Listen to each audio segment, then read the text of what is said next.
శ్రీకాకుళం జిల్లా పలాస నియోజకవర్గ ఎన్డీఏ ఉమ్మడి అభ్యర్థి గౌతు శిరీష ఎన్నికల ప్రచారంలో భాగంగా గురువారం వజ్రపుకొత్తూరు మండల పరిధిలోని పలు గ్రామాల్లో పర్యటించారు.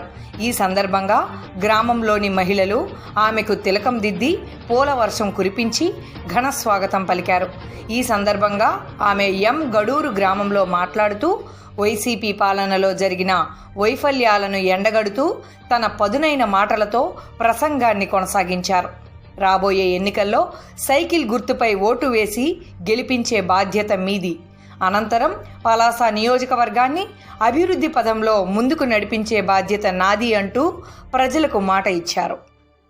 రాష్ట్రం జగన్మోహన్ రెడ్డి తాలూకా ఈ అరాచకాల నుంచి బయటికి రావాలని, అలాగే చంద్రబాబు నాయుడు గారు అయ్యో నాకు 74 సంవత్సరాలు నేను ఎందుకు ఎండలో చెమటలు కక్కేలా తిరగాలి అని అనుకోవట్లేదు, ఈ రాష్ట్రాన్ని కాపాడాలని.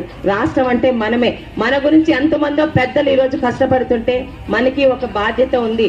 ఈ రోజు వైసీపీ నాయకులు మాట్లాడుతున్నారు, మేమేమి అభివృద్ధి చేయకపోయినా పర్లేదు, మేము ఇల్లు ఇవ్వకపోయినా, మేము స్థలాలు ఇవ్వకపోయినా, మేము రోడ్లు ఇవ్వకపోయినా, కాలువలు తవ్వకపోయినా, వీధి లైట్లు వేయకపోయినా, మోటార్ బోర్లు ఇవ్వకపోయినా ఓటుకి 2000 ఇస్తాం లేదా 3000 ఇస్తాం, మాకే ఓటేస్తారు ప్రజలని బరి తెగింపుతో మాట్లాడుతున్నారు. అవసరమా?